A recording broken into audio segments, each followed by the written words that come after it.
So, hi everybody, welcome back to the Ministry of History. Ministry of History. Because when we last met, it was still the history buff. But as you might have seen, we have gone through a little bit of a rebrand. So we are back now as the Ministry of History. I'm Artie, the minister, and I'm joined with Anna, the Deputy Minister of History. So welcome to our cabinet. Yeah, welcome to our cabinet. We're on our cabinet table now. We are back with the series that we started back during the History Buff, The Tudors, A Real Life Game of Thrones. Today we're going to be doing episode 7, which is going to be about Henry VIII's final years and his decline, basically. Because we were actually going to move straight on to Edward VI, but to be honest, I think Henry's final years, it did have some quite important things. For sure. I mean, the 1540s was really interesting. And also, I think it's nice to kind of give finish where we started with Henry, you know, and not just finish on Catherine Parr. So, yeah, we're going to round off Henry nicely. Exactly. Perfect. Set the scene. Yes. 1540, he marries Catherine Howard. Then 1541, he beheads her.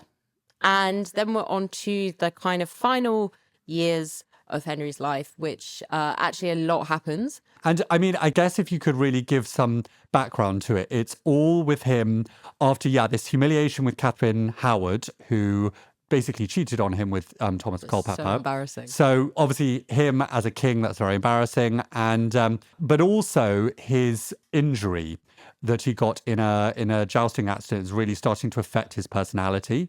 And he grew moody, suspicious, and actually very, very obese. Yeah. He was reportedly by, the sort of mid-1540s eating 5,000 calories a day, which is double the amount that you should have as a man. And I feel like this is really when he becomes Henry the Tyrant. Yes. Yeah. For sure. And I mean, we'll discuss this later on in the episode. What I find so interesting about these later years is Henry actually banned ever discussing the king's death. Yeah, because it was considered treason. It was considered treason. Yeah. And he passed a law, an act of treason in 1534.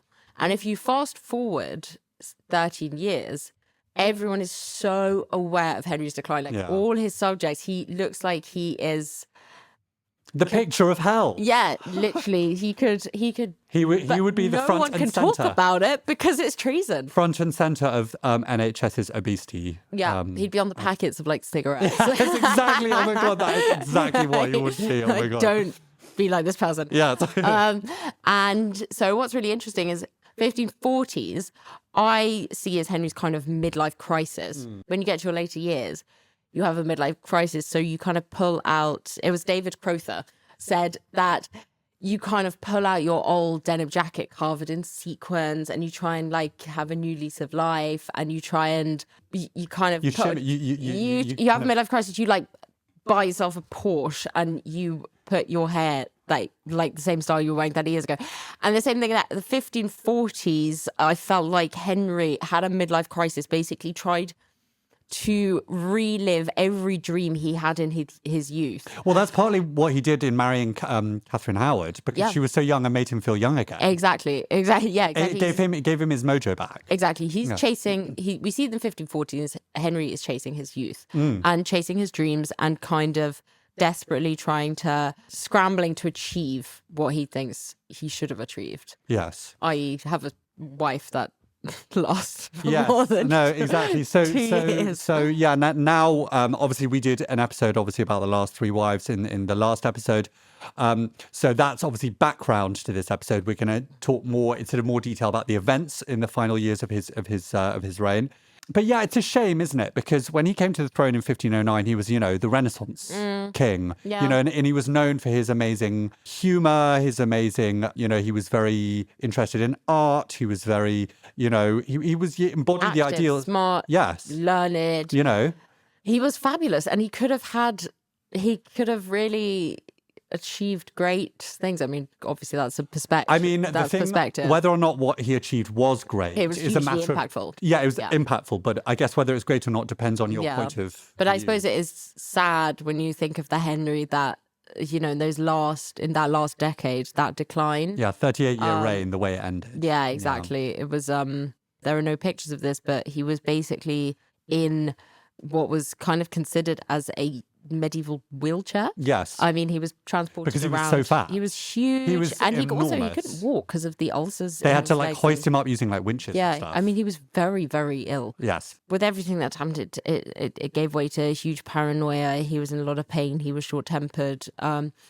And he obviously, it gave way to the rise of factions. Yes, exactly. Well, and also because I think he was so moody all the time. And so like, you know, because he also was in pain, it's fair to say, because of his ulcer on his leg, which he got in 1536 during his jousting accident.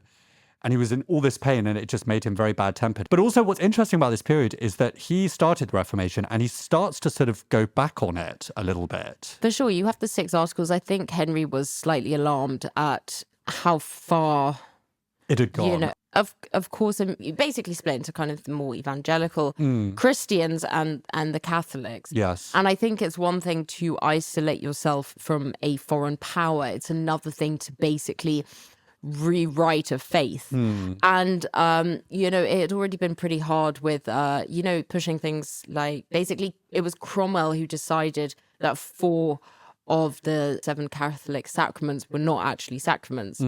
It went from things as, you know, priests being allowed to marry to transubstantiation. And I think it kind of, you know, seeing the insane, you know, national split, I think Henry brought in the 6 articles of faith to try and bring about some kind of balance. And we see this constant struggle between the two sides and still just is going on to this day, you know. But it's interesting that because the internal machinations of this one man at the top is played out, is reflected in the country as a whole. Yep. The 6 articles that were brought in by Henry and passed by Parliament in 1539 attempted to basically establish essentially a middle ground between Catholicism and Protestantism. Essentially, I would say non-Roman Catholicism. So the 6 main articles were transubstantiation, so the belief that the real presence of Christ's body and blood in the bread and wine was declared essential. Communion in one kind, so lay people were only permitted to receive the bread during communion, not the wine. Clerical celibacy, so the clergy were required to remain celibate. Vows of chastity, so monastic vows of chastity were to be observed. And private masses, so the practice of private masses was upheld. And obviously confession, which is a big part of Catholicism, which is the necessity of auricular private confession with a priest is reinforced. Okay. So basically, it does majorly go back on the changes that Cranmer and Cromwell were pushing, because it reaffirms something like transubstantiation is arguably the biggest difference between Catholicism and the different branches of Christianity. And if you are, as king, instating a law articles that is the case, and if you are still respecting priests as workers of the Lord, that is a massive public show of support for the Catholic faith. Yeah, exactly. Catholicism. 100%. Those are like core Catholic values. Yes, exactly. So, I mean, what do you think motivated Henry's crackdown on both Catholics and Protestants? Do you think it was religious conviction or a desire for control? Because I would definitely say desire for control. See, I would say it would be religious conviction. You think? I think so. Ah, well. I do think so. Okay. Because that's the thing. Henry didn't want to be seen as like a Calvin. With Henry saying that also the layman could only have communion, you know, maybe once a year at Christmas, this is really a public statement against the likes of Calvin, who are saying that priests are just laymen who are like essentially preachers who are not working.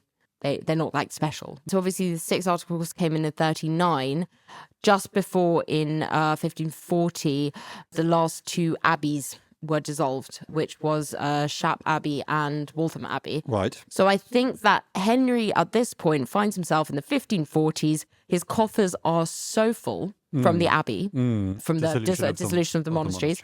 And he's got himself a hot new wife at the time, Howard. And now he's like, I'm going to throw it back. I'm set for life. He's like, I'm going to throw it back to my teenage dreams of being a Renaissance prince. I've got money. I can now also halt this big transformation. I can now halt this and I can go back to my actual beliefs, which are Catholic, while still having money from looting the monasteries. So he was trying to have his cake and eat it, basically. Exactly. And that's, I think, what we see in the 1540s is Henry's desperate attempt to eat his cake. Yes, right. Okay, otherwise known as the first Brexit. Yeah, Yes, that's exactly. why. England trying to have its cake and eat it. Yeah. But yeah, okay. So, and I mean, I guess also the acts kind of represent Henry swinging to the conservative faction of court, because as you say, there was a more conservative Catholic faction and then a more kind of liberalist reformist faction. And this, I guess, but again, it just showed this kind of how increasingly unstable he was, because he kept swinging between the different factions. Back and forth. And I think that actually there was by the time, so Henry, had changed his will actually just before his death, his final will was sealed. It could have gone either way. I think he got the conservative faction got unlucky. I think it could have gone either way at this point. Henry was very vapid and almost volatile to different personalities. And I think the likes of Norfolk, Howard, they've all been, they were kind of maybe too big. They got too big for their boots. They got too big for their boots. Yes. And because Henry, whenever he saw people becoming too big for their boots, he would always want to cut them down to size. Yeah. Well, also in his final years, Henry starts a few conflicts. So the first was actually against Scotland in something that would become known as the rough wooing. How great is that? That's the rough such wooing. the rough I actually wooing. love that so much. So David Crowther described this really, really well. The rough wooing. The rough wooing. The rough wooing. The rough wooing.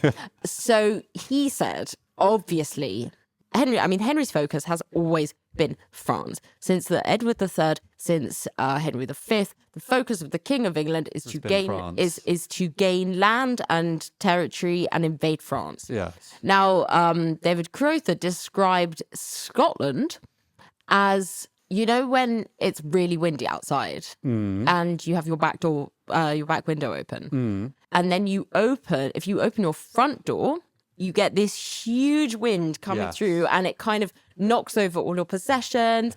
And he described the front door as France and the back window as Scotland. And if you don't close Scotland first, but you open France, it's going to be this absolute gale coming through, causing havoc. So you have to close the back window first, i.e. Scotland, before you open the door to France. That is a great analogy. I really like that. Yeah. It was David Crowther. Oh my God, that is such a great analogy. I love that. Because of France and Scotland, they were, the Old Alliance. The Old Alliance. And basically what Henry wanted to do is he wanted to actually marry off Edward to Mary Queen of Scots. Because he actually wanted to unite the two kingdoms under the Tudors. And that was kind of his ultimate goal. And also, as you said, to try and stop this alliance between Scotland and France. It culminated in the Battle of Solway Moss in November 1542, where English forces decisively defeated the Scots. And this weakened Scottish resistance to English demands. However, the United Kingdom would not be formed for just under 200 years.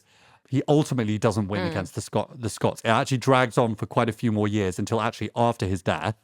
And he doesn't end up, obviously, getting Scotland to be... Mary, Queen of Scots, doesn't marry Edward because, Edward dies. Yes. Before he's... Before he's a man, essentially, really. Before he's a man. He closed the window for now. Yes. And it allowed him to focus on France. Now, I think he picked his time to enter diplomacy quite well because Henry, on an international diplomatic level, actually, I think, in his 38-year reign, got away with absolute murder. Yes. And that was... Literally murder. Literally murder.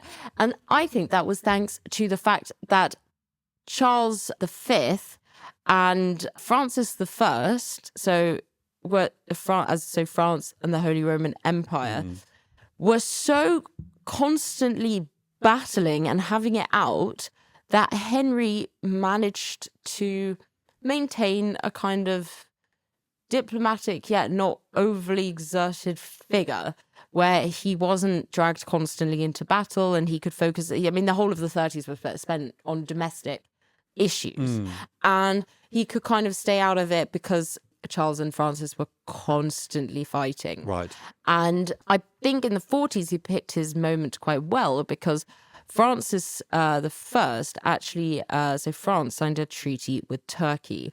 So it was Francis the First and Suleiman the Magnificent of the Ottoman Empire.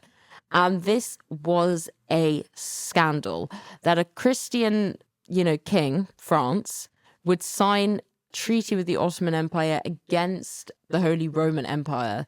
It put France in the Christendom doghouse. And I think this really did spur Henry to get back into speaking terms with Charles, for example. I think the death of Catherine of Aragon helped because, his aunt, Charles V's aunt was dead now. It'd been 15 years at this point. Charles is ready to talk to Henry again, and they make an alliance against France. Charles V has notably said he's going to speak to Henry the Heretic. Yeah. So, because obviously Henry wanted to divide and weaken France. Yes, exactly. Yes. So, window shut to Scotland, opens the door. Problem is, yet again, and we saw this at the very beginning of Henry's reign, that Spain basically hangs England out to dry. Right. Yeah. Essentially, they kind of agreed on this battle plan to take Paris, and then Charles V goes behind Henry's back. And makes an agreement with France. And signs a peace treaty with France. Yes, exactly. And this happened. That sneaky little bugger. It happened again. This happened at the beginning of Henry's reign, happened at the end of Henry's reign. Henry spends so much of his monastery money on this war. Well, because when he launches the war against France in 1544, and he obviously aimed to reclaim English territories in France, harking back to the 100 Years' War and bolstering his legacy as a warrior king, which he very much was in his early reign.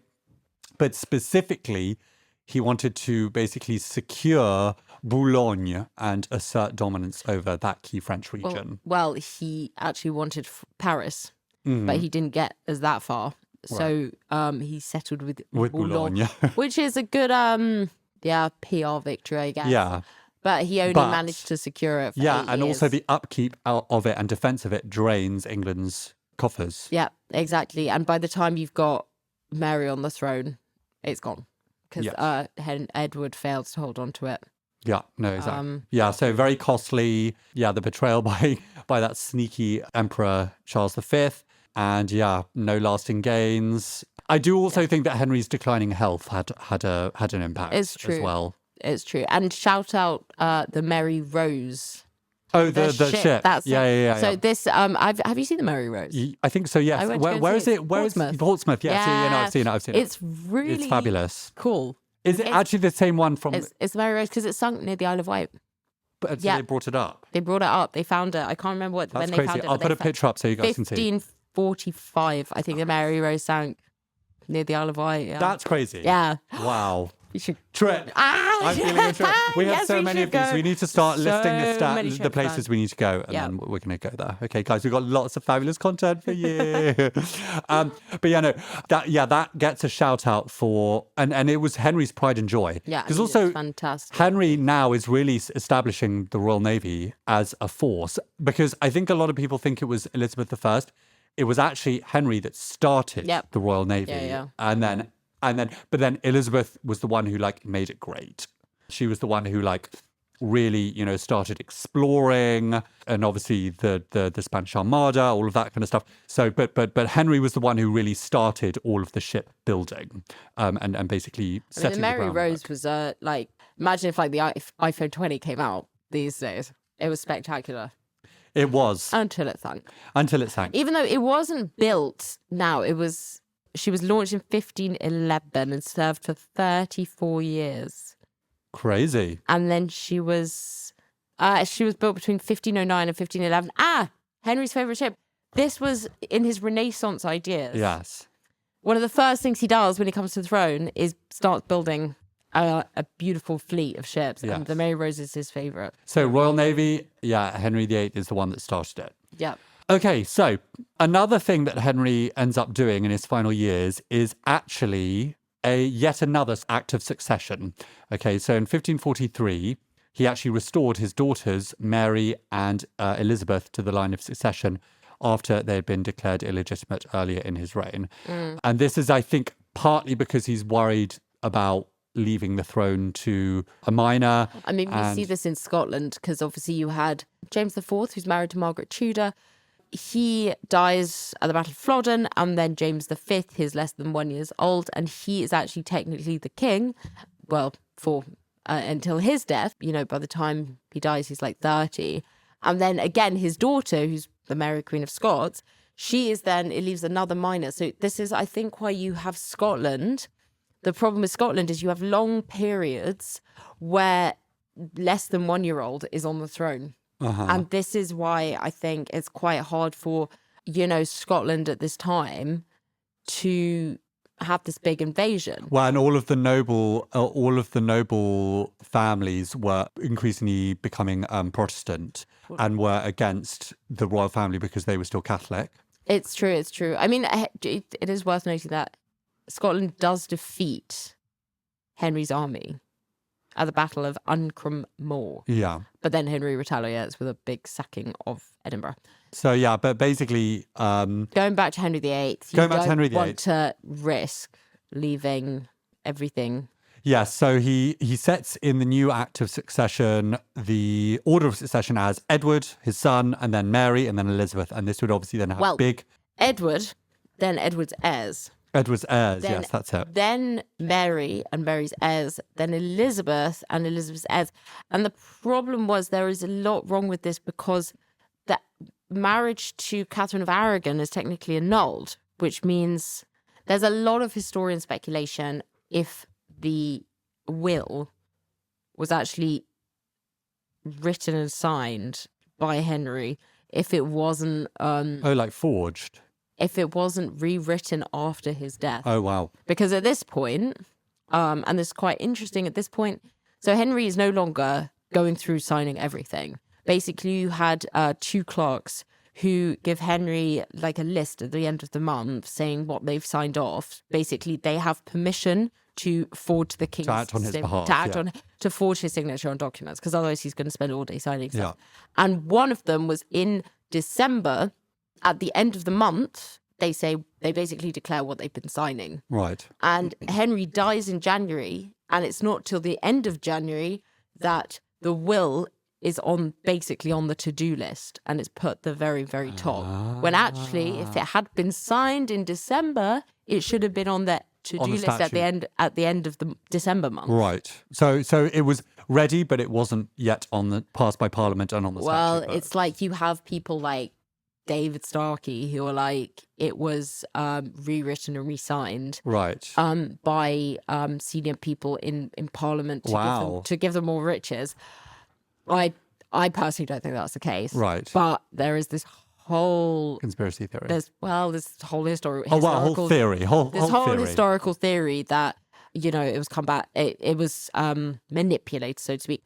But I still don't think that the whole succession had been changed at this point. I think Henry himself declared his 3 children.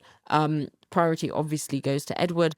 It states in the will that Edward must be protected at all costs, that he will marry, at this point, I think Henry still wished he'd marry Mary, Queen of Scots. Yeah. And that their heirs, they are named as heirs, and then there's like a whole list of heirs. Yeah. And Mary and Elizabeth are obviously part of that, but they are not the only ones. Yeah. So, you know, did he have this huge newfound love for his children? I don't know. Yeah, I don't think so. He just wanted to secure the Tudor line. Absolutely. But he also, in the Act, sets out the plans for a regency council to govern whilst Edward, his son, is still a minor. And despite these arrangements, though, political rivalries, obviously, in the court among the sort of senior members of the council led to members like Edward Seymour, who is the brother of Henry VIII's favourite wife, Jane, who died after giving birth to Edward.